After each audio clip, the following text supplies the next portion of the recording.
Então, vamos começar on time.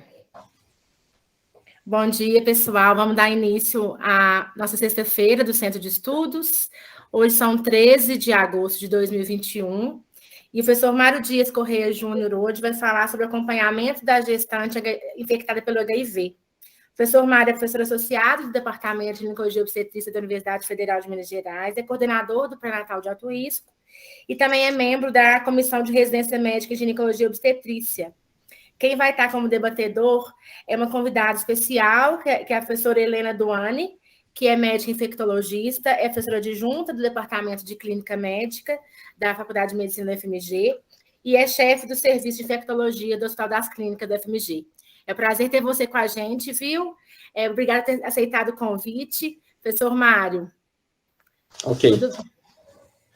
Então tá. Obrigado, Mariana. Então, nós vamos relembrar aqui hoje alguns aspectos aí do acompanhamento da gestante infectada pelo HIV. Obrigado, Helena, por ter aceitado aí participar. Como eu tinha até falado para a Helena, é uma aula que é mais básica, mais para o ginecologista mesmo. Depois, no final, a gente, se for o caso, a gente aprofunda um pouco aí, aproveitando a presença da Helena. Então, relembrando aqui alguns aspectos básicos, né? Então, esse é o indivíduo do qual nós estamos falando, né? O vírus da imunodeficiência humana, que é um retrovírus do gênero lentivírus, que ataca prioritariamente os linfócitos T-CD4 positivo. Por isso que a gente ouve falar tanto desse CD4 na gravidez, porque na paciente com HIV, porque o vírus do HIV ele vai ter uma preferência por esses linfócitos que têm esse marcador de superfície, que é por onde ele entra na célula, né? E ao entrar na célula, ele vai levar uma destruição dessas células de defesa, desses linfócitos, provocando a imunodeficiência, que vai ser a característica da doença já estabelecida. Então, é uma estrutura muito simples, esse vírus, né? Ele tem só 120 nanômetros, que em termos de comparação, ele chega a ser 60 vezes menor do que a hemácia. Eu vou pedir permissão para passar um videozinho aqui sobre o ciclo do vírus. É um vídeo de 3 minutos do YouTube, só para vocês relembrarem, para a gente relembrar um pouco a respeito do ciclo de vírus, ciclo de vida do vírus. Então, como eu falei, é uma estrutura simples, ele tem apenas algumas proteínas, né? Ele não tem muita coisa, ele é feito por um envelope de lipídio, que é da própria célula do hospedeiro, ele é incorporado depois para fazer o vírus, e ele tem essas proteínas de superfície, GP120, GP141, e essa proteína P24, que é lá do capsídeo, que é uma das coisas que são utilizadas nos testes de detecção, essas proteínas, né? Ele tem apenas 2 cadeias de RNA e 3 enzimas, ele é muito pouco, realmente ele tem só o suficiente para replicar, né? As enzimas são a transcriptase reversa, a integrase e a protease. Então, como a gente falou, ele vai se ligar, essa proteína GP120, ele vai se ligar aos marcadores CD4 na superfície da célula para que ele consiga invadir a célula. E também vai ter a presença de um correceptor, que no linfócito TCD4 ele tem um nome, e nos macrófagos, que são as outras células que ele infecta, tem outro nome. Então, no linfócito TCD4 é o CXCR4, e nos macrófagos é o CCR5. Então, aí ele vai integrar na célula, vai jogar o seu material genético lá dentro, e aí o RNA viral, pela ação da transcriptase reversa, ele vai ser transformado em DNA, vai ser feita a leitura desse material e vai ser degradado o RNA viral, e aí a transcriptase reversa cria, então, a partir do RNA, uma cadeia de DNA, né? Essa cadeia de DNA viral, ela vai se unir de forma não covalente, e aí essa cadeia de DNA viral, ela vai entrar no núcleo da célula e vai se ligar ao DNA da célula, né, através da enzima integrase. Então, é outra das enzimas do vírus que vai ajudar aí nesse processo de replicação viral. Então, quando ele está integrado ao DNA da célula, aí o próprio mecanismo da célula vai fazer essa transcrição de RNA mensageiro do vírus e proteínas, e o genoma viral, né? Então, esse RNA mensageiro do vírus, ele vai ser lido em proteínas, e a própria protease do vírus vai ajudar a quebrar essas proteínas, que vai criar a estrutura que vai criar a nova partícula viral, né? Então, a partir dessa ação da protease, vai ser criada essas estruturas na superfície da célula, e o RNA viral que foi transcrito também lá do núcleo, ele vai ser integrado, e aí fica pronto um novo vírus, ou vários novos vírus, que, quando são muitos, acabam levando à destruição celular. E aí completa o ciclo de vida do vírus. Então, vocês veem que é uma estrutura muito simples, que ela realmente tem só o suficiente para replicar. Ele não tem outro objetivo a não ser replicar, né? E o problema é que, ao longo desse processo, ele vai levando à destruição das células. Quando ocorre a infecção inicial, a infecção aguda, ele tem um aumento muito significativo dessa carga viral. Essa replicação, ela se dá de forma muito rápida, que vocês podem ver nessa linha acinzentada aqui. E tem uma queda inicial rápida do CD4, mas que depois estabiliza. Então, é nesse período da infecção aguda que a pessoa pode ter sintomas tipo gripais mesmo, que muitas vezes serve para identificar a infecção inicial. Esses sintomas vão surgir aí 1 ou 2 semanas depois da infecção inicial, depois do contato inicial. E passado esse prazo aí de 2 meses, 3 meses mais ou menos, vai ter essa queda da replicação rápida, e aí entra num período de latência. O CD4 volta a subir um pouco, e aí o vírus, ao longo de anos, ele vai replicando, um período que pode ser até anos, né, pode ser um período mais rápido, mas ele vai replicando de forma mais lenta, e a pessoa fica com essa infecção latente, que é a fase que a pessoa vai transmitir mais a infecção. O CD4 vai caindo progressivamente proporcional ao aumento da carga viral, mas a pessoa não vai manifestar sintoma até que ele esteja num nível muito baixo, abaixo de 200 células por milímetro, que aí normalmente já vai ser o diagnóstico da AIDS, né? Vai ser a partir do momento que a pessoa já começa a ter outras infecções e complicações relacionadas a essa destruição dos mecanismos de defesa aí do corpo.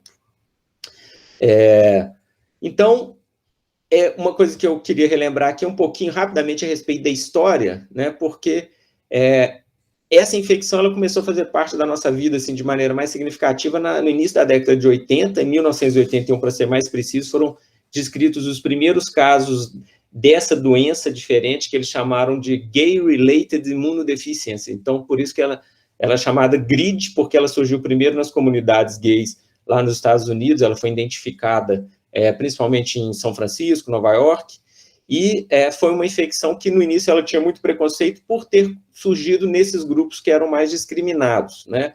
No ano seguinte, ela passou já a ser chamada de AIDS, e a epidemiologia era o que eles chamavam de 4Hs. Ela cometia os homossexuais, os homofílicos, os usuários de heroína, e teve um papel importante, ela disseminou de forma importante na comunidade dos haitianos. Então, era o 4H aí dessa história. Em 84, o vírus foi isolado pela primeira vez, independentemente de 2 grupos, um na França e um nos Estados Unidos, e com descobrindo o culpado, né, em 1985 já foi disponibilizado o primeiro teste de diagnóstico através da metodologia de ELISA, que hoje em dia nem é utilizada mais com esse objetivo. Com esse teste disponível, eles conseguiram identificar em amostras de sangue armazenadas de pacientes que tinham tido doenças desconhecidas e o sangue tinha sido guardado para ser testado no futuro. Então, eles conseguiram identificar um primeiro caso de HIV nos Estados Unidos em 1968 e o primeiro caso descrito no Congo em 1931. Então, você vê que o vírus ele já estava circulando, já tinha muito tempo, mas como vocês puderam ver lá na história natural, ele fica latente durante um período, ele precisou de ter várias pessoas infectadas, ou então uma cepa mais agressiva, para que ele conseguisse atingir esses níveis epidêmicos que ele atingiu a partir da década de 80. Em 87 surgiu a primeira droga, né? Então, 3 anos só depois de isolado o vírus, surgiu a primeira droga, que foi o AZT, para o tratamento, e aí começou a fase do tratamento, mas era um tratamento que, em princípio, ele ainda não era tão efetivo como o tratamento atual, sendo que em 95, né, então, 15 anos, pouco menos de 15 anos depois de iniciada a epidemia nos Estados Unidos, ele já era, a AIDS já era a principal causa de morte entre jovens americanos, né? A principal causa de morte entre 25 e 44 anos. A partir de 97 começou a era da terapia tripla, ou terapia de alto impacto, o HARRT, Highly Effective, não, Highly Active Antiretroviral Therapy. Então, a partir dessa época, o tratamento ficou mais efetivo e a infecção começou a ficar mais sob controle, né? Sendo que nos anos 2000, né, pouco tempo depois, então, da introdução da HAART, a mortalidade já tinha caído muito significativamente nos Estados Unidos. Em 2002 surgiram os primeiros testes rápidos, em 2010 já tinham mais de 20 drogas licenciadas para o tratamento da infecção do HIV, e o conhecimento da doença continuou evoluindo. Em 2017 nós já chegamos ao ponto de dizer que carga viral indetectável é igual a infecção não transmissível. Então depois a Helena pode falar até um pouco sobre isso, mas hoje em dia é até permitido que casais sorodiscordantes, desde que tenham, que a pessoa que seja soropositiva tenha carga viral indetectável, tenham relações sem preservativo, né? Então, isso evoluiu muito no acompanhamento dessas pacientes. E, logicamente, continua evoluindo a doença. Cada dia a gente vai aprendendo coisa mais nova a respeito dela. Na epidemiologia, é realmente uma epidemia mundial. Desde o início da infecção, estima-se que mais de 34 milhões de pessoas, quase 35 milhões de pessoas já tenham morrido pelo HIV, e atualmente mais de 37 milhões de pessoas vivem com HIV, sendo que em 2020 apenas foram diagnosticados mais 1,5 milhão de pessoas infectadas com o vírus, segundo os dados aí da UNAIDS. No Brasil, a gente está em uma fase intermediária de prevalência, né? Na África, sem dúvida, é a maior prevalência, e aqui no Brasil, então, nos dados de 2019, a estimativa é que haviam cerca de 920 mil pessoas convivendo com HIV, que dá mais ou menos 0,4% da população. Mas um problema é que a doença está crescendo entre os mais jovens, porque a geração mais antiga tinha muito medo da AIDS, que viu as pessoas importantes da época, Fred Mercury, Cazuza, artistas, né, pessoas de destaque morrendo em função da doença. Então, eu acho que a geração mais antiga tinha mais respeito pela infecção. E a geração mais nova esqueceu um pouco da gravidade da doença. Então, infelizmente, tem havido mais um número alto de notificação entre pessoas mais jovens. E o grupo de homens que fazem sexo com homens continua sendo um grupo de prevalência alta. 60,8% das notificações em 2019 foram nesse grupo. Se a gente olhar a prevalência especificamente, a prevalência das mulheres é um pouco menor que a dos homens, 0,3%, nos homens é praticamente o dobro, mas em profissionais do sexo chega a ser 10 vezes maior, 5,3%. No grupo, como eu falei, de homens que fazem sexo com homens, a prevalência é maior ainda, então é um grupo que merece uma atenção especial, 18,4%. E o grupo que tem a maior prevalência de todos é o grupo dos transexuais, porque é um grupo que acaba vivendo, é um grupo que sofre uma discriminação muito grande e acaba vivendo muito como profissional de sexo também. Então, eles têm uma taxa altíssima, de chegar a 30%, pouco mais de 30% de prevalência da doença. Tanto que esses são grupos prioritários para testar a vacina contra HIV, que já está tendo teste, todo mundo só fala de Covid hoje em dia, mas na UFMG, o grupo lá do professor Jorge, do HIV perinatal, que nós fazemos parte, já iniciou os testes da vacina para o vírus do HIV, num trabalho que chama Mosaico, que está recrutando inicialmente transexuais, profissionais do sexo, pessoas de maior risco para a infecção. Essa é uma figura que eu gosto bastante, uma figura que mostra a expectativa de vida de um indivíduo diagnosticado com HIV aos 20 anos de idade, no início dos anos 2000, né, que era de mais 8 anos. Se a pessoa com 20 anos tivesse diagnosticada com vírus no início dos anos 2000, ela viveria em média mais 8 anos, e como essa expectativa de vida foi subindo após o início da terapia de alto impacto, né? Então, hoje em dia, já deve ter subido até um pouco mais, ela já se aproxima muito da expectativa de vida de um indivíduo não infectado, né? Então, isso é uma mensagem que a gente tenta passar sempre para os pacientes, que se ela fizer o tratamento de forma adequada, fizer o acompanhamento de forma adequada, ela vai ter uma qualidade de vida boa, vai ter uma vida praticamente normal, expectativa de vida semelhante a uma pessoa que não convive com a doença. Continuando aqui na parte da expectativa de vida, esse gráfico também ele ilustra de uma forma impressionante como a infecção teve um impacto significativo na expectativa de vida, principalmente nos países mais afetados na África. Então, essa linha verde aqui no alto é a expectativa de vida no mundo, como ela foi crescendo aí desde a década de 60, e como ela vinha crescendo também na África até o início da década de 90, onde a infecção, a epidemia do HIV impactou mais, e com isso teve essa queda muito importante na expectativa de vida nesses países, né, chegando aqui no Zimbábue, por exemplo, uma expectativa de vida inferior a 45 anos, média da população, em função da epidemia do HIV. E como a expectativa de vida voltou a subir depois da introdução desses antirretrovirais e do financiamento do governo americano para fornecer drogas para a África, porque os países da África são muito pobres, e o governo americano ele tem um programa especial que chama PEPFAR, que eles fornecem drogas, os antirretrovirais, para os países da África para tentar conter a epidemia. Não é puramente altruísta esse objetivo dos americanos, é uma maneira de conter a epidemia mundial. É curioso que eles não fornecem gratuitamente para a população americana, tem que ser pelo plano de saúde, mas eles fornecem para a África, mas foi uma estratégia que eles adotaram. Mostrando agora a importância do programa brasileiro de acesso universal a esses antirretrovirais, eu peguei aqui, a título de comparação, a expectativa de vida na África do Sul, que era semelhante à expectativa de vida do Brasil, e como que elas foram crescendo de maneira semelhante, e como que a partir da década de 90, a expectativa de vida na África do Sul caiu significativamente, enquanto que a brasileira continuou crescendo. Então, para vocês verem que foi uma opção interessante que o governo brasileiro fez de fornecer o medicamento gratuito para todo mundo.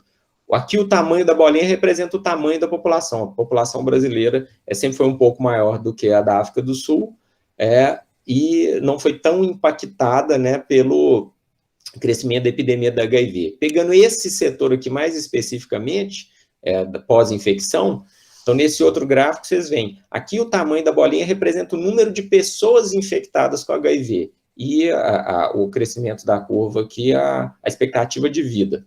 Então vocês veem como o número de pessoas infectadas pelo HIV cresceu na África, cresceu desproporcionalmente ao Brasil, eles têm população menor do que o Brasil, e como que isso impactou na qualidade de vida. Então, nosso programa realmente é um programa de sucesso que fornece drogas e drogas de qualidade, as mais, não necessariamente as mais recentes, mas drogas efetivas no controle da infecção, e com isso é um programa que é reconhecido mundialmente como uma referência no tratamento, no acompanhamento da paciente HIV positiva. Para tentar conter a infecção, então, no ano de 2013, a UNAIDS, ela lançou um programa chamado 90-90-90, que previa que até, ou desejava, almejava, que até o ano de 2020, 90% das pessoas vivendo com HIV tivessem diagnosticada. Dessas 90% diagnosticadas, 90% tivessem em tratamento, e dessas em tratamento, 90% tivessem com a carga viral baixa, carga viral suprimida. Se esse programa 90-90-90 fosse atingido, isso implicaria em 73% das pessoas vivendo com HIV com supressão viral, e segundo os dados matemáticos e estatísticos, isso seria suficiente para impedir o progresso da doença, da infecção, da epidemia. A epidemia passaria a regredir se a gente atingisse essas metas de 73% das pessoas infectadas estando com a carga viral indetectável, né, a carga viral baixa, suprimida. Só que veio o Covid também para atrapalhar, teve uma série de problemas, e nós chegamos aos seguintes níveis. A estimativa da UNAIDS em 2020 era que 84% das pessoas diagnosticadas, das pessoas com HIV estavam diagnosticadas, dessas 87% estavam em tratamento, e dessas 90% estavam com a carga viral baixa, atingindo aí um total de 66% das pessoas com HIV com carga viral suprimida. Então, não foi o suficiente para parar o avanço da epidemia, mas, de qualquer forma, é uma luz no fim do túnel, né? Se a gente continuar batalhando aí para diagnosticar e tratar, o problema principal é identificar essas pessoas e conseguir que elas mantenham o tratamento, porque o tratamento é muito efetivo. Das pessoas que estão em tratamento, a grande maioria fica com a carga viral indetectável. Esse não é o ponto. O ponto é identificar quem está com o vírus e conseguir que essas pessoas façam uma adesão adequada ao tratamento.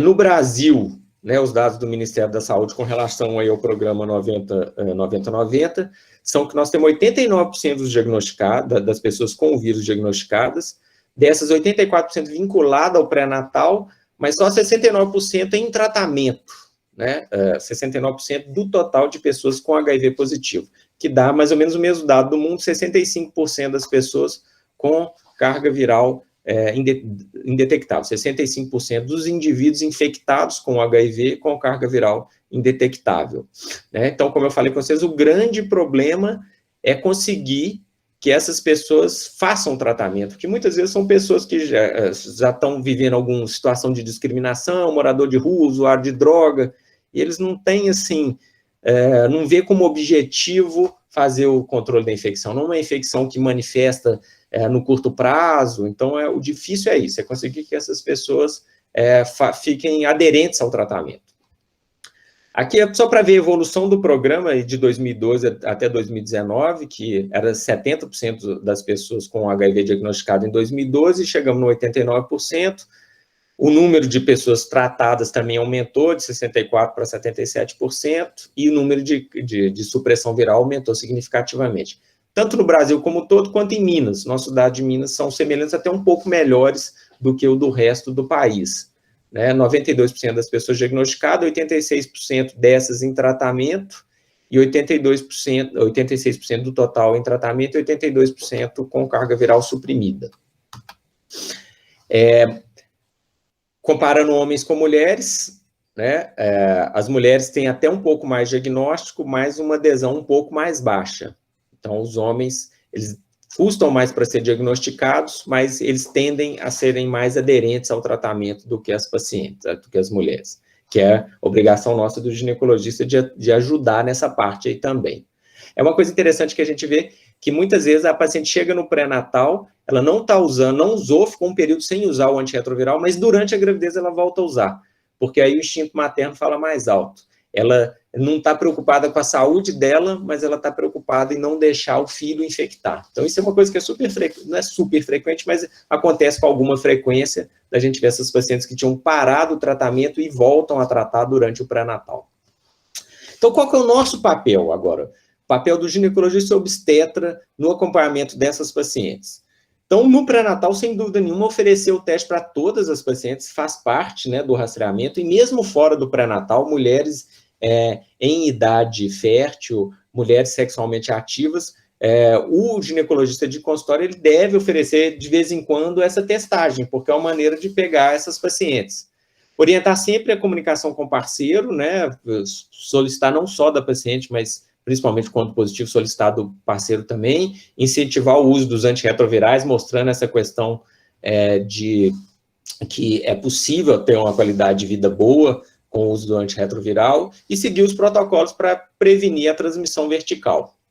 O diagnóstico, então, segundo o Ministério da Saúde, a gente, no pré-natal, a gente deve oferecer sempre na primeira consulta, no terceiro trimestre e na hora do parto, tá? Então, são esses 3 momentos que a paciente deve ser testada. Quando ela chega, no meio para o final da gravidez, e na hora do parto, o teste rápido na maternidade, para ter certeza que ela não está infectada.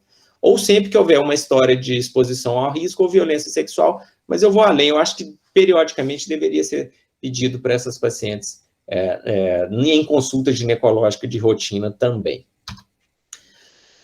Os testes diagnósticos, eles são baseados aí nessas marcadores de infecção, né? Então, vocês veem aí que o RNA viral, a partir de uma semana depois do contágio, ele já vai começar a ficar positivo. A proteína P24, aquela proteína lá do interior do vírus, ela já com 2 semanas já pode ser detectada. E a sorologia, o IgG 3 semanas, pouco mais de 3 semanas, o IgM a partir de 3 semanas e o IgG a partir de 1 mês depois da infecção. Então, antigamente, quando começou o diagnóstico, que a gente usava o ELISA, ele só pegava os anticorpos. Então, por isso que tinha aquela chamada janela imunológica, que era o tempo entre o evento contaminante e o primeiro teste dar positivo. Hoje em dia, com esses testes mais modernos, a gente já consegue reduzir bastante essa janela imunológica. Esse gráfico aqui, que são mostram a positividade dos exames depois da infecção. Então, você vê que o ponto inicial aqui, com 10 dias mais ou menos da infecção, já é possível detectar o RNA do vírus na corrente sanguínea, e a carga viral também um pouco depois ela já começa a vir positiva. A proteína P24, ela já vai estar positiva com mais ou menos uns 15 dias, e os testes de anticorpos, né, e o Western blot e o imunoblot também, eles vão estar positivos um pouco depois, 20, 30 dias. Mas é interessante lembrar que os testes imunológicos de 4ª geração, eles detectam também a proteína P24. Então, por isso, com 15 dias, esse teste de sorologia para HIV que a gente pede no pré-natal, com 15 dias ele já dá positivo, porque ele é um teste combinado, que ele, além de ter o IgG e IgM para o vírus, ele tem também a detecção da proteína P24. Então, por isso, a janela imunológica foi muito reduzida com a adoção desses novos testes. Para fazer o diagnóstico, então, quando a gente está usando o teste rápido no posto de saúde ou na maternidade, precisa sempre de 2 exames positivos. Se o primeiro for negativo, o rastreamento está encerrado. Se o primeiro for positivo, a gente faz um segundo com uma metodologia diferente, e se os 2 indo positivo, a gente considera a paciente como positiva. Se um vier positivo e o outro negativo, aí tem que pedir um teste sanguíneo mesmo, não pode ser o teste rápido, teste sorológico, para a gente fazer esse diagnóstico diferencial. Nos testes que a gente usa, então, pelo laboratório, o imunoenzimático aqui de 4ª geração, que é esse que eu falei que tem sorologia, junto com a detecção da proteína P24, ele é o teste que é recomendado atualmente de rotina, mas como ele mede sorologia, ele pode vir falso positivo, e na gravidez, infelizmente, tem um número maior de falso positivo. Então, de vez em quando, a gente pede o teste imunoenzimático e ele vem positivo na paciente que não é infectada. E aí gera todo um problema, que a gente tem que, além do estresse para a paciente, a gente tem que identificar como que é, o que a gente vai falar com a pediatria, se vai poder amamentar ou não, a gente tem que fazer essa decisão de uma forma mais rápida. Então, o que a gente faz, na maioria das vezes, é solicitar a carga viral. Se a carga viral for positiva, fechou. Se a carga viral for negativa, aí a probabilidade dela ter a infecção é muito baixa, mas tem que ser confirmada por mais um teste, o Western blot ou imunoblot rápido.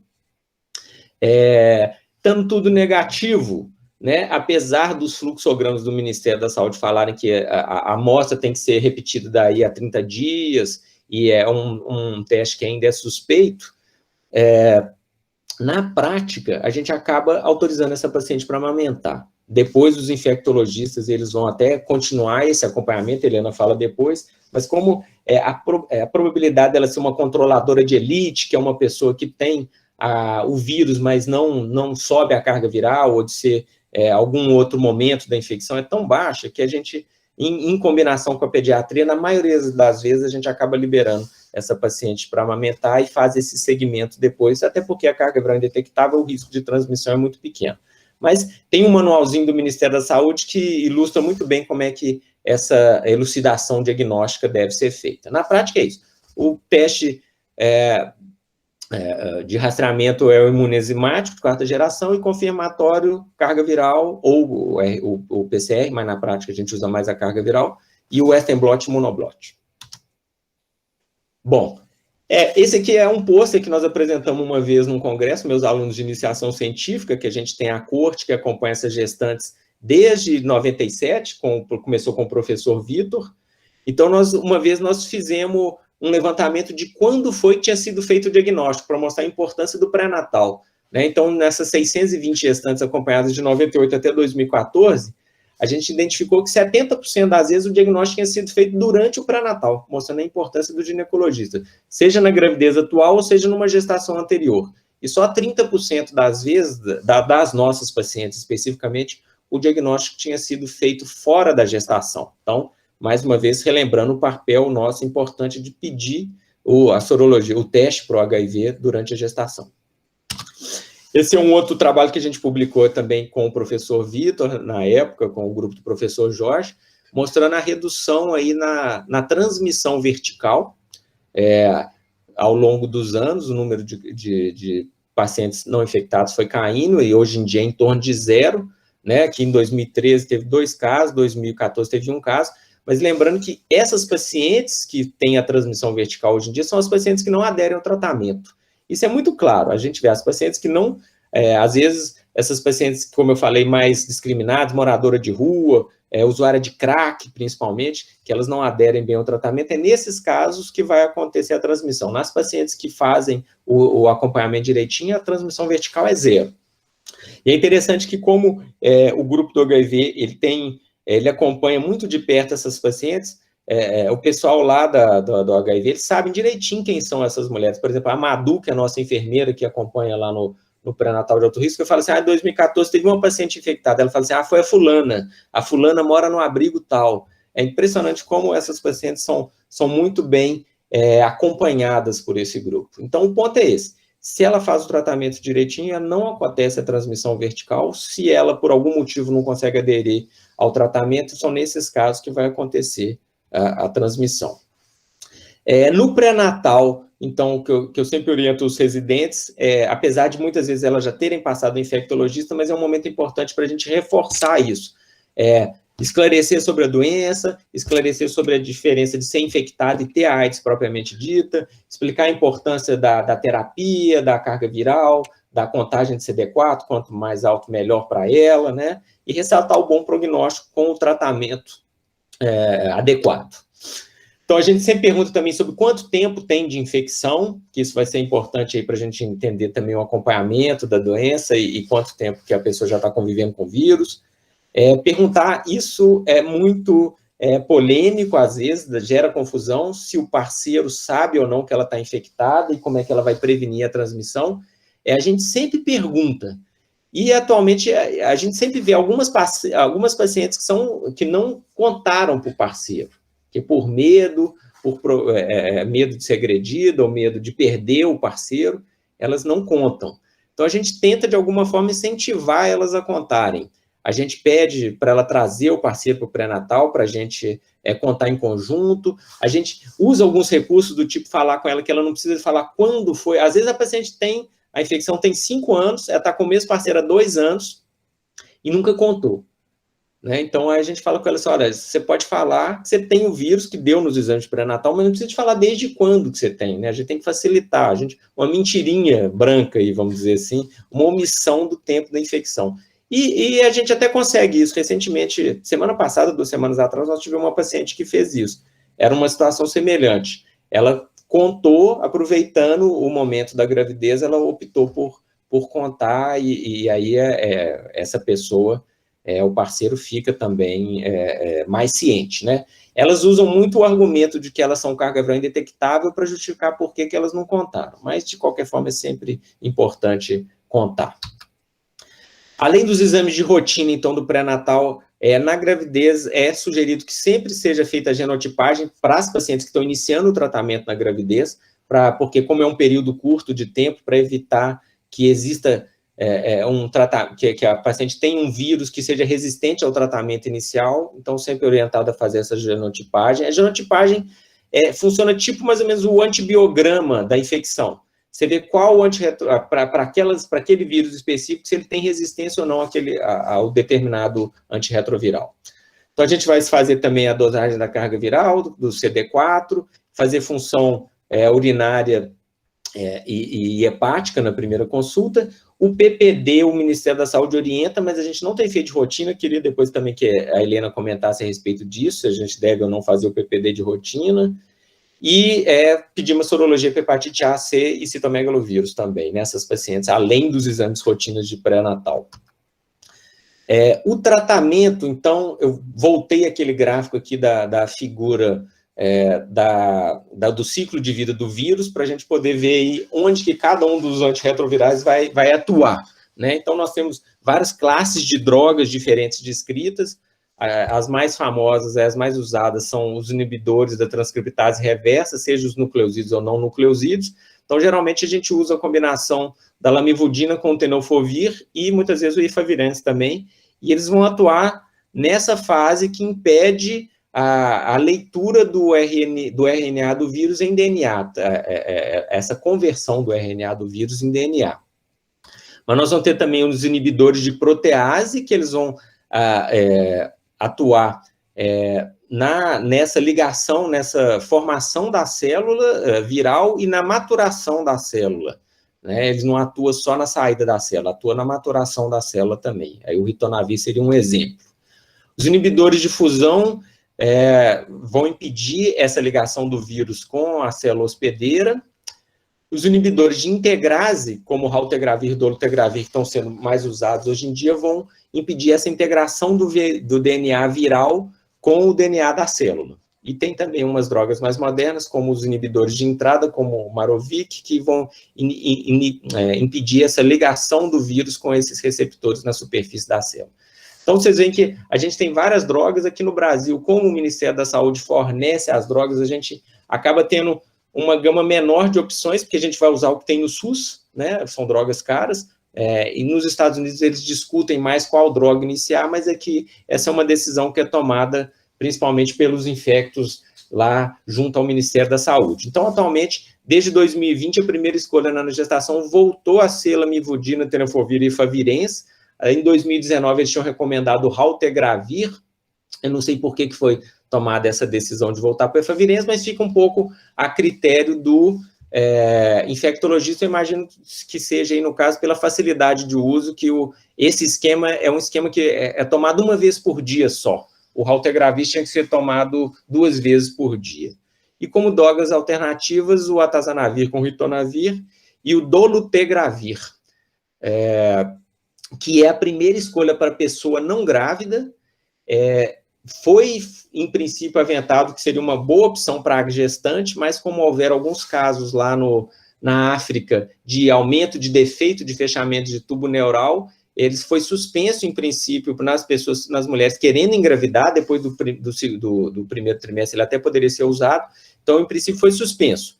Mas a boa notícia é que, desde o final do ano passado, desde dezembro, o manual do CDC, lá dos Estados Unidos, na verdade não é do CDC, é do NIH, reforçado agora em 2021, ele voltou a recomendar o dolutegravir como a droga preferida durante toda a gravidez e mesmo nas mulheres que estão tentando engravidar. Então, já conseguiram afastar o risco de defeito de fechamento de tubo neural de forma a considerar essa uma droga segura na gravidez, o que vai facilitar a nossa vida, porque ela também é dose única e as pacientes vão poder, não vai ter essa preocupação de suspender, a paciente que já é HIV positiva não vai ter essa preocupação de suspender antes dela engravidar, né, e ela vai poder usar durante a gravidez toda e continuar usando depois da gravidez. Então, isso já foi liberado nos Estados Unidos, aqui no Brasil ainda não foi liberado, mas eu até coincidentemente assisti uma aula do professor Geraldo Duarte semana passada,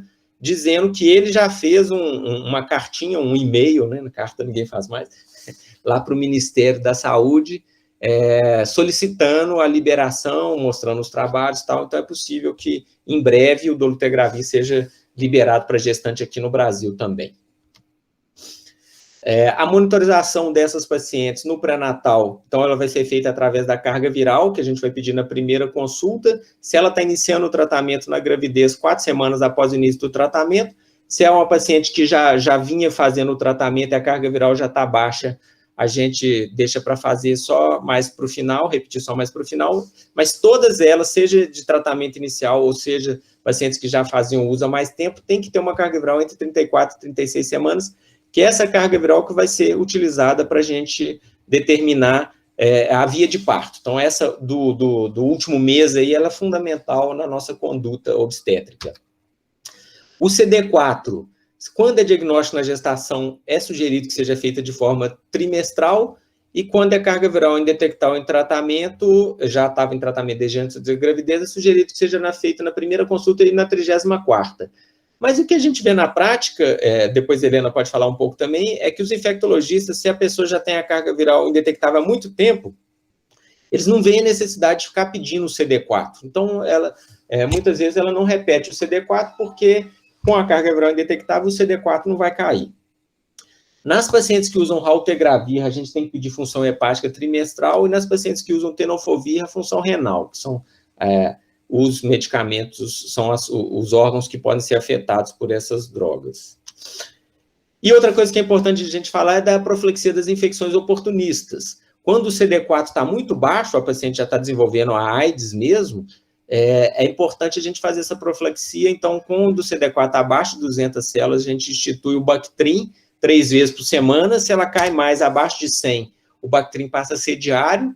E se está o CD4 abaixo de 50, aí além do Bactrim, a gente passa a prescrever a azitromicina 1,5 gramas por semana. Então, uma coisa que a gente sempre fica atento nessas pacientes com o CD4 baixo, se elas estão recebendo essa profilaxia das infecções oportunistas.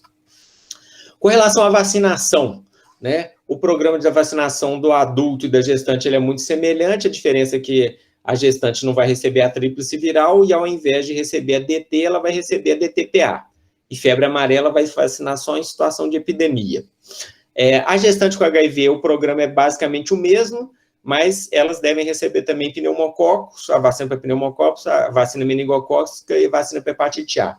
Nas pacientes que já estão vivendo com o HIV, a maioria delas já chega vacinada. Nas que diagnosticam durante a gravidez, elas são encaminhadas lá para o CRI para fazer todas essas imunizações adicionais. Uma coisa interessante, se ela está com o CD4 muito baixo, o Ministério da Saúde recomenda que elas não recebam a vacina naquele momento, porque a vacina pode não desenvolver uma imunidade ideal. Mas, no caso do Covid, eles estão liberando, tá? Então, também outra coisa que eu queria a sua opinião, Helena, dessa questão da vacinação com CD4 baixo e especificamente no caso do Covid. Com relação à via de parto agora, então, essa carga viral com 34 semanas, ela vai ser determinante. Se ela é maior que 1.000 cópias ou desconhecida, o recomendável é que seja feita uma cesárea eletiva antes do início do trabalho de parto e que seja feito o AZT injetável durante, antes do início da cesárea. Se a carga viral é entre 40 e 1.000 cópias, o parto pode ser por indicação obstétrica e deve ser feito o AZT injetável também durante o parto. E o que mudou desde 2019 é que se a carga viral é indetectável, não é necessário fazer o AZT injetável intraparto. Ela mantém só a terapia antirretroviral que ela já estava usando do pré-natal. Então, desde 2019, não é necessário que a gente faça o AZT intraparto para essas pacientes. No nosso protocolo do HC, discutindo com o pessoal da Infecto, a gente adotou uma coisa um pouquinho diferente. Nas pacientes que estão com carga viral indetectável desde antes da gravidez, a gente não dá o AZT intraparto. Nas que tiveram a carga viral detectável, que foram um diagnóstico na gravidez atual, ou que tiveram a carga viral detectável em algum momento da gravidez atual, a gente ainda mantém mineiramente, né, esse AZT intraparto. O AZT intraparto, a dose de ataque é 2 mg por quilo, que deve ser feito num período de 1 hora, e a dose de manutenção de 1 mg por quilo de hora em hora até o parto. O importante é iniciar pelo menos 3 horas antes do parto para que esse controle da infecção seja mais efetivo. Tem essas tabelinhas de conversão que estão afixadas no pré-parto, estão no nosso protocolo também, são de fácil acesso, os residentes já sabem de cor. Não de cor, mas é fácil deles acharem onde está essa conversão daí do AZT. Quando não tem o AZT EV disponível, né, de vez em quando acontece, raramente, felizmente, mas às vezes acontece, a gente pode usar o esquema de 300 mg oral mesmo, de 3 em 3 horas até o nascimento. No parto, os cuidados que a gente deve ter se possível, evitar a miotomia, e a miotomia, quando for realizada, o ideal é que ela não seja, o período entre a ruptura das membranas e o parto não deve ser superior a 4 horas, mas nas pacientes com carga viral indetectável, isso tem menos valor, né? E evitar, sempre que possível, manobras obstétricas, do tipo rotação interna da cabeça, e outras manobras que podem aumentar o sangramento. Deve ser feita antibiótico terapia profilática nessas pacientes e usar medidas de biossegurança, né, como o avental próprio e enluvamento duplo, e ainda é recomendável que seja feita a clampagem do cordão imediatamente após a expulsão fetal, apesar de ter algumas pessoas já estudando com a carga viral indetectável se pode deixar para fazer a clampagem tardia, igual a gente faz nos outros casos das pessoas não infectadas. Durante a cesariana, então, mais rigor com a hemostasia do que a gente tem normalmente de rotina, né? Sempre tem que ter o rigor, mas na paciente HIV positiva esse rigor maior ainda. Tentar realizar a esterotomia sem romper a membrana, que nem sempre é possível, e deixar para romper a membrana só depois da esterotomia já feita, para minimizar a exposição do feto a esse sangue, e sangue materno, principalmente. O RNN ele vai ser submetido a um banho imediato, ele tem que receber o AZT oral nas primeiras 4 horas e vai manter esse AZT oral, o xarope de AZT, por 4 semanas. E naquelas pacientes com carga viral maior do que 1000 cópias, maior ou igual, ele, além do AZT, ele vai receber também a nevirapina, que diminui esse risco de transmissão também. 6 semanas após o parto e 10 semanas ela vai realizar, o pediatra vai realizar a carga viral para ver se houve a infecção desse recém-nascido. E só com 18 meses de vida que o pediatra dá alta para essa criança, depois de realizar uma sorologia, se vier tudo negativo, aí fecha o diagnóstico de não transmissão vertical. Algumas situações especiais para a gente relembrar, quando acontece a ruptura prematura de membrana, se for abaixo de 34 semanas, a prematuridade sempre é um fator mais importante, então a gente mantenha a conduta conservadora independente da carga viral. Acima das 34 semanas, se a carga viral for indetectável, eu parto da mesma forma que nas pacientes a termo.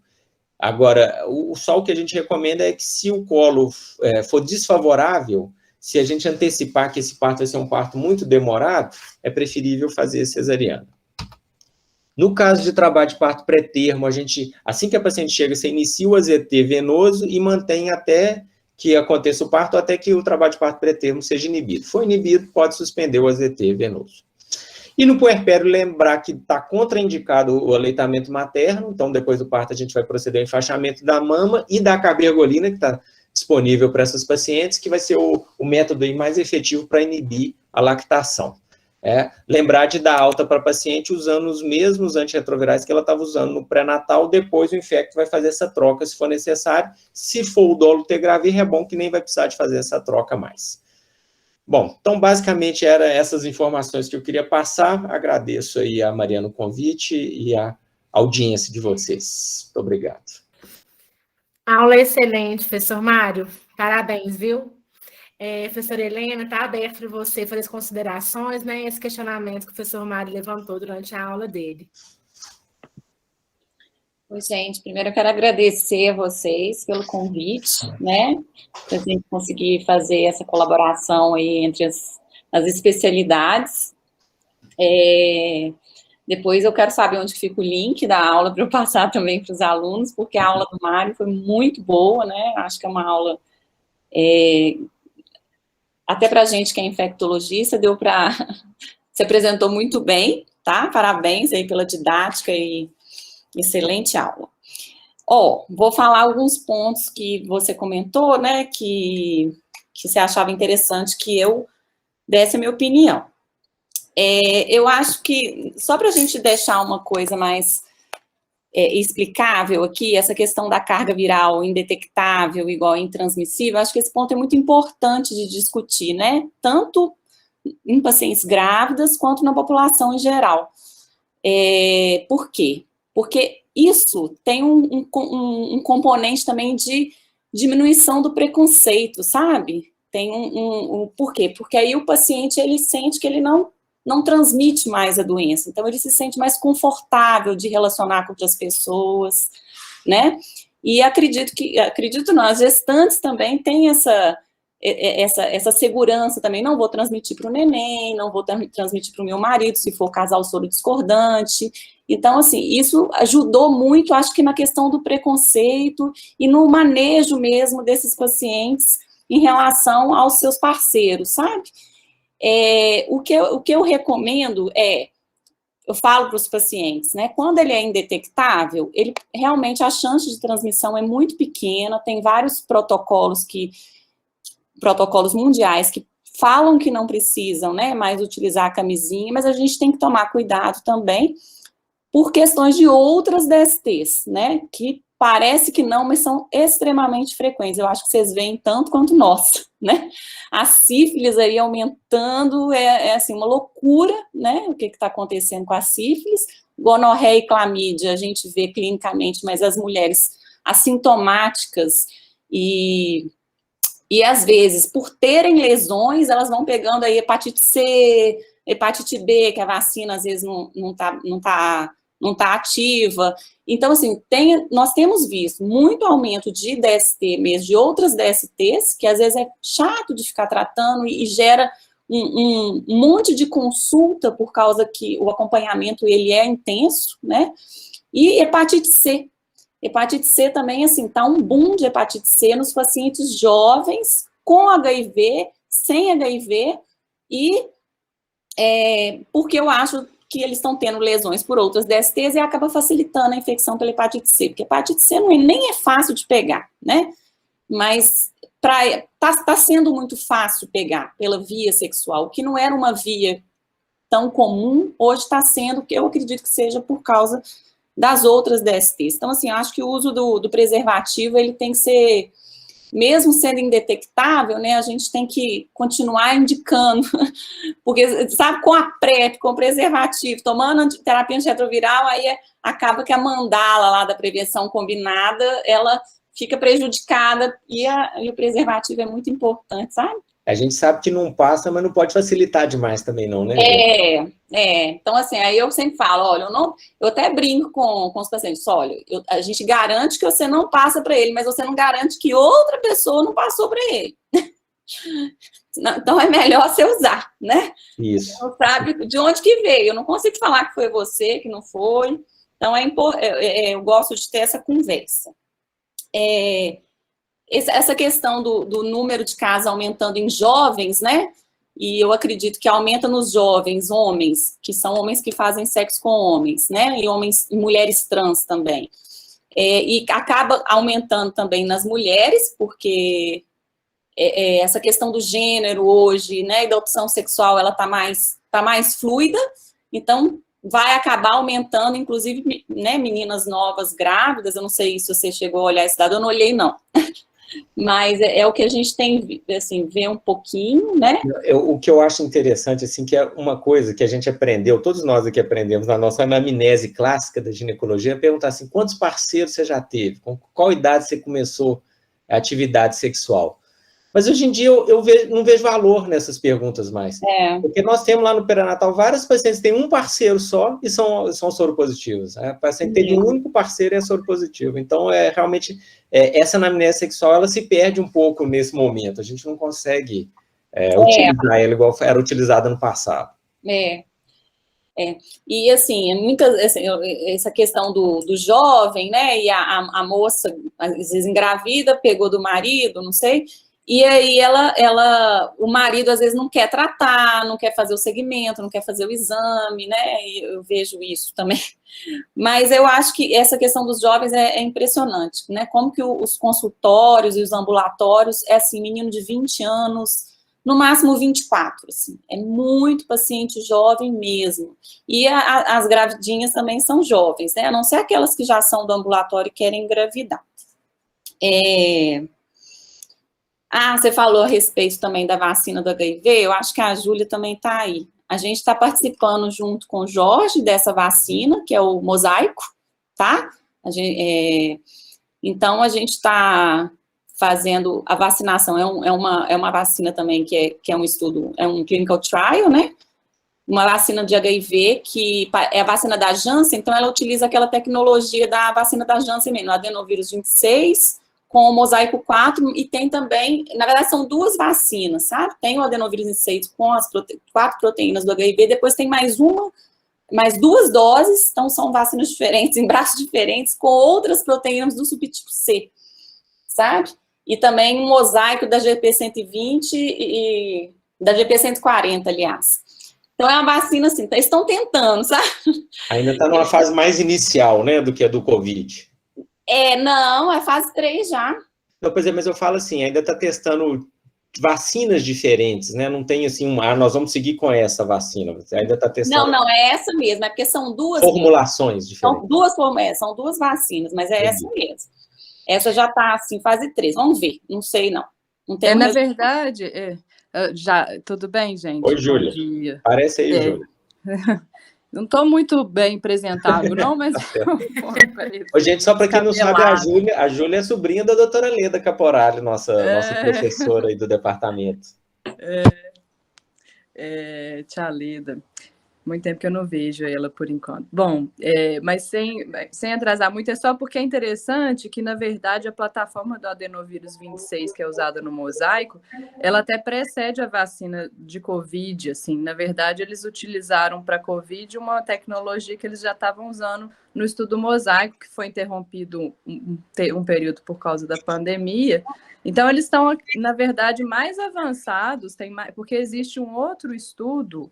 Esqueci o nome, Helena, o outro estudo de essa mesma vacina na África em mulheres, né? Esqueci o nome, é um nome africano muito grande que precede o mosaico, né? Então, na verdade, tem muito teste, assim, ela até tem mais experiência com ela do que com a vacina de Covid, que usa a mesma plataforma. Só para... Ela já foi usada no Ebola também? Em mesma vacina, a mesma plataforma. Tem HPV, Ebola, então assim, eles fizeram essa tecnologia e eles vão grudando as proteínas dos vírus que eles querem, sabe? Mas então do mosaico é interessante, a gente ainda não está testando na população geral, é só essa população de alto risco mesmo, aí você falou aí da alta prevalência no pessoal trans, né? Realmente a gente tenta priorizar essa população trans, e essa população, tanto com HIV como sem HIV, é uma população bem difícil adesão, né? E eles têm a taxa que você falou lá de 31%, né, de prevalência, a prevalência é muito alta, e inclusive de adesão, a adesão é menor, uma população difícil. Então, risco de transmissão aí também, né? Então, por isso que a vacina focou nessa população. E a ideia da vacina também não é ser eficácia alta, não, né? Entrar dentro da mandala de prevenção combinada, né? Que envolve transmissão vertical, envolve uso de preservativo, educação, porque um método só é igual... um método só não é seguro, né? A gente tem que ter realmente a prevenção combinada. Se vocês quiserem perguntar alguma coisa que eu não estou falando, que eu anotei que o Mário falou para eu comentar, e estou comentando, tá? O Mário falou de uma coisa interessante, que às vezes, que eu vejo, que eu não sei se vocês veem, mas assim, às vezes a paciente é HIV positiva, e ela convive com a doença já há algum tempo, e às vezes, muitas vezes, ela fica até inibida de engravidar, sabe? Ela acha que ela não pode engravidar, ela acha que ela não pode ter o parto normal. Eu não sei se vocês têm essa coisa, mas comigo tem.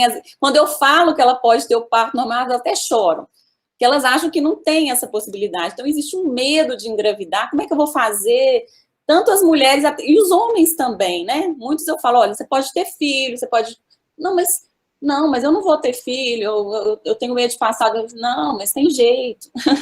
Eu não entrei muito nessa parte do direito reprodutivo da paciente HIV positiva, que é uma coisa que é muito discutida também, porque no pré-natal, especificamente, a gente já pega elas grávidas, né? Mas, assim, quando a gente conversa com elas, algumas fazem até a autoinseminação, que eu sempre comento que é super curioso, porque a gente vê as pacientes aí, estou vendo o professor Fernando aí na sala da reprodução, às vezes, pelejando para engravidar, a paciente, o marido ejacula na camisinha, ela pega uma seringa, pega o esperma, injeta e consegue engravidar dessa forma. Apesar de que, sendo carga viral indetectável, nem seria necessário, mas algumas fazem essa autoinseminação e funciona. Tá. Outra coisa importante também, que você falou, é a questão da adesão, né? E que entra muito no tratamento antirretroviral das gestantes HIV, vivendo com HIV. Isso que você falou da adesão, realmente a mulher tem uma pior adesão, né, comparada ao homem, por questões mesmo de efeitos colaterais, né? Muito mais efeito colateral em mulher do que em homem, mas ao mesmo tempo elas vão mais direitinho nas consultas também, né? Mas a gente sabe que elas passam mal mais e o remédio é um pouco mais... tem mais efeitos mesmo adversos. Então, assim, esse esquema do efavirenz, hoje a gente sabe que o efavirenz não é a droga que seria de primeira linha mais, né? Então, a ideia é usar o dolutegravir, né? Que é uma droga que é uma vez ao dia, não tem efeito colateral, não tem aquele problema do sono, não dá depressão. Então, assim, a tendência mesmo é a gente usar o dolutegravir mesmo se a pessoa não engravidou, vai engravidar nas próximas semanas. Tomar cuidado essa questão do ácido fólico, né? Que tem que usar. E eu acredito que deve sair alguma nota no Brasil aí, igual o professor que você falou, que escreveu a cartinha. O professor Geraldo Duarte, lá da USP de Ribeirão Preto, que mexe com a de HIV também já há muitos anos. Porque, assim, eu fico com receio de trocar, porque tem uma nota técnica, né, que tem menos de um ano, que pediu para a gente manter o efavirenz. Sem estar oficializado, não deve trocar mesmo, não. Mas não vai, não, nos Estados Unidos, como eles já liberaram, eu acho que a chance de liberar aqui é grande. Não, e a droga é melhor, né, assim, a carga viral cai muito mais rápido do que com efavirenz, até com Haltegra, né, só que o Haltegra é 2 vezes ao dia, aí é ruim demais, mas, assim, se você for olhar em termos de carga viral, se a paciente tiver diagnóstico depois do 3º trimestre, aí vale a pena, né, você começar com uma droga que declina a carga viral bem mais rápido do que o efavirenz, né? Deixa eu ver o que mais. Helena, acho que o Mário perguntou, não sei se você já respondeu, sobre a indicação da vacina contra a Covid para sim, da célula HIV CD4, com menos de 200 CD4. Se você quiser falar, pode falar. Porque ajuda. Não, pode falar, que eu acho que você pode estar mais atualizada que eu. Mas, assim, porque é diferente, né? Na influenza, a gente não tem um vírus vivo, então a gente não se preocupa, mas eu estou entendendo que por peso aí de risco-benefício, a gente tem dado, né? Como é que você tem feito lá no seu ambulatório? Você está falando comigo ou com a Helena? Desculpa, com a Helena. Perguntei para a Helena, em geral, mesmo nas não gestantes, assim, né? Os indivíduos com HIV com CD4 abaixo de 200, qual que é a indicação? Não, tá. Porque na gestante é a Pfizer, né? Que não tem um vírus vivo. Na gestante nenhuma tem vírus vivo, de qualquer forma. Não pode dar vírus vivo. Então... Mas pelo que eu tinha entendido que era mais uma questão imunológica, assim, que a vacina talvez não respondesse tão bem se a paciente tivesse mais imunossuprimida, mas posso ter interpretado errado também. Tá, assim, só para falar o que a Júlia falou, em relação à vacina da influenza, pode fazer o que quiser, né? Porque a vacina da influenza é tranquila, então você pode dar em quem você quiser, então seja gestante, CD4 baixo, CD4 alto, ela não tem restrição nenhuma, né? Agora, a do Covid, assim, o que eu entendi, né, que eu acho que não é a postura do Ministério, é que, assim, se for uma gestante de risco que está se expondo e que tem até comorbidade, obesidade, hipertensão, essas coisas, ela poderia tomar qualquer vacina, porque é melhor do que o risco que ela tem, né, de pegar a doença e ter uma doença grave é muito grande. Agora, se uma pessoa que está dentro de casa, assim, está tomando todas as precauções, aí não necessariamente é obrigatório vacinar. Agora, parece que as que estão relacionadas a menos efeito de púrpura trombocitopênica, né, é a Pfizer, a Moderna e a Coronavac também foi liberada, né? Mesmo sem a gente ter tanto estudo assim, pelo tipo de vacina, não ter vírus vivo, né, não tem o adenovírus lá, igual a AstraZeneca e a Janssen tem, então é por esse motivo, mas é um motivo teórico, não tem dado que suporta isso ainda, né, de ensaio clínico, nem para um lado nem para o outro, né. As nossas gestantes estão recebendo a Pfizer. Porque mas teve algumas Coronavac também, não teve no começo, assim? Teve. No começo teve, mas agora é só Pfizer. Entendi. Eu acho que a preocupação do Mário que é essa, né? A gente não tem aí célula para fazer memória, né? Numa pessoa que tem CD4 abaixo de 200, né? Mas eu acho que no contexto de pandemia é o que pode ser feito. É melhor imunizar, não garantindo, né, que isso vai gerar uma memória, do que não imunizar mesmo. E existe ainda essa discussão de fazer booster, novas doses. Eventualmente vai ser como a influenza, né? Anualmente a gente vai fazer repique aí dessas vacinas para coronavírus. Então, em outro momento, essa pessoa que atualmente está com CD4 baixo, ela pode receber uma outra dose e aí ela já está com CD4 maior. Mas, assim, acho que o raciocínio é esse. Como é uma pandemia, vale a pena vacinar, porque o risco não tem, a gente só não tem garantia de que vai fazer uma memória, né? Que vai imunizar efetivamente. E talvez essas pessoas com imunossupressão vão ser as primeiras a receberem realmente essa terceira dose eventual. O CDC, essa semana, ele já falou isso. Isso, né? não foi? Posicionou em relação a isso. Da terceira dose da Pfizer em quem é imunodeficiente. Isso. Ele já soltou um parecer essa semana. Exatamente. Sobre essa questão. Então, foi aí que eu li isso mesmo. Então, acho que aí resolveria, assim, melhoraria um pouco o cenário para essas pessoas suprimidas, né? Igual como acontece paciente oncológico também, que está em tratamento quimioterápico, né? Mais ou menos o mesmo raciocínio. Mas o CDC soltou essa semana a terceira dose do booster em paciente imunocomprometido, geral. Sim. Nós temos duas perguntas no chat. Uma do professor Rubens, que ele pergunta, né? Visto que o diagnóstico e tratamento tem evoluído muito e tendo em vista toda a amplitude do tema HIV, envolvendo áreas tão complexas como a sexualidade e hábitos de risco, se existe algum programa mais amplo e eficaz para prevenir a contaminação de jovens, que seria o grupo que tem aumentado a contaminação atualmente. Acho que aí seria um pouco o papel do PrEP, né, Helena? Você quer falar um pouco do PrEP aí para o pessoal?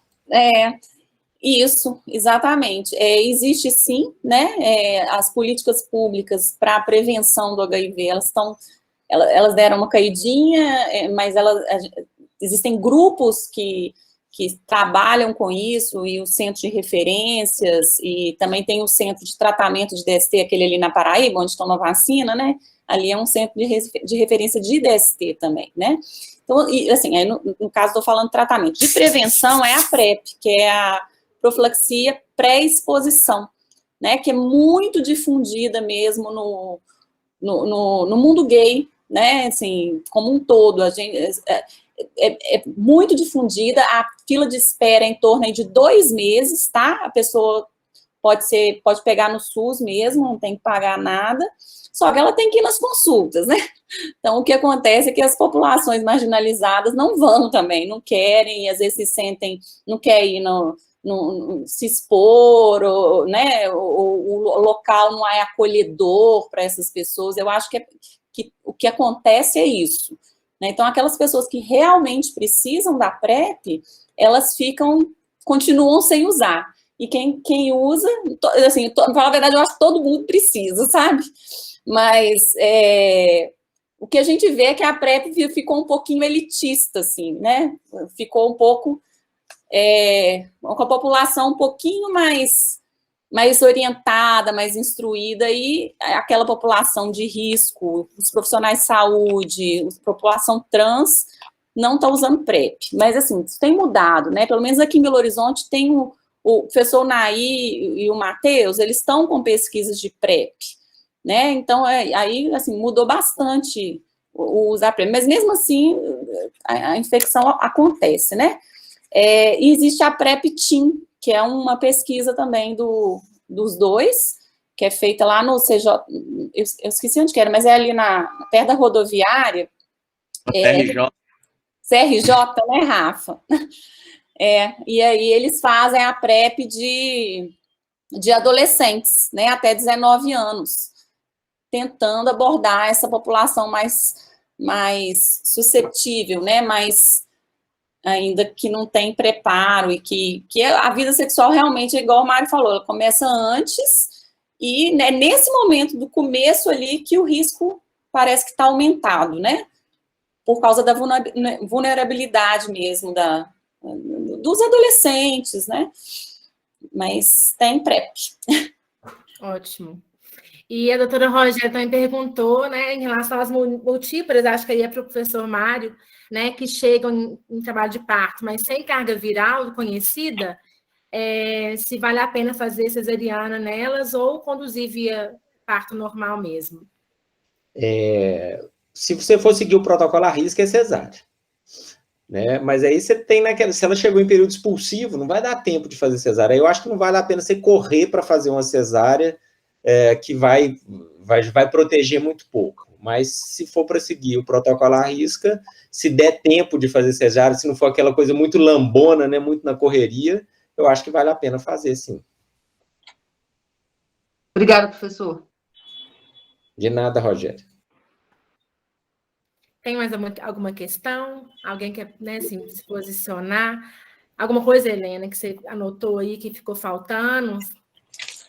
Eu acho que... Acho que a Helena respondeu todas as minhas dúvidas. acho que foi o PPD também. Agora, o PPD, verdade. PPD, se vocês estão pedindo de rotina, a gente não está pedindo de rotina. Porque o que acontece? Tem faltado muito, né? A falta de insumo. Teve isso mesmo, estou lembrando. Aí acaba que a gente perde o hábito de ficar pedindo de rotina, mas tem que pedir, né? Assim, o certo é pedir, mas acaba como não tem. E é um exame que depende do serviço, né? Tem que voltar para fazer leitura. Tem que voltar para fazer e depois tem que tratar, que é o pior, né? Tratar a infecção latente, são 6... Tem esquemas de 2 meses, de 3, mas o esquema original são 6 meses, né? Mas, assim, é recomendado, sim. E eu acho que a gente tem que voltar a fazer. Eu sei que no privado não está tendo mesmo, só no SUS. E não são todos os postos e locais que tem, não. Tá em falta. Ok. Tá? Ótimo, excelente. Quer colocar mais alguma coisa, professor Mário?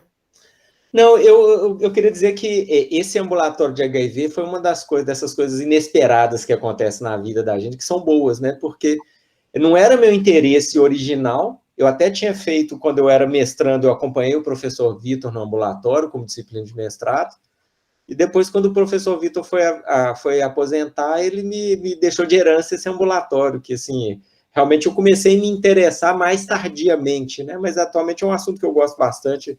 Eu acho que quanto mais a gente estuda o assunto, mais a gente vai desenvolvendo afinidade por ele, e hoje em dia é uma das coisas que eu agradeço aí ao professor Vitor por ter me deixado essa herança. E por ter entrado nesse grupo de HIV perinatal junto com as meninas aí, com o professor Jorge, que é um grupo muito ativo, que também me ensinou muita coisa a respeito aí de pesquisa clínica. Então, só manifestar aqui minha gratidão a essa turma toda aí. Excelente. Acho que foi excelente tudo, né? A discussão e a aula. Queria agradecer, né, todo mundo da DIP que está aí com a gente, né? Todo mundo com as contribuições, a Helena pela disponibilidade. Viu? E eu te passo o link, Helena, tá? Para você poder ter acesso e passar para os seus alunos. Eu acho que foi um excelente resumo, uma revisão do tema muito bom. O professor Mário fez até do contexto histórico. Então, bom dia para vocês, uma ótima sexta-feira. Muito obrigada, gente. Tchau, gente. Obrigado. Obrigada, gente. Parabéns, Mário. Obrigada. Obrigada. Tchau.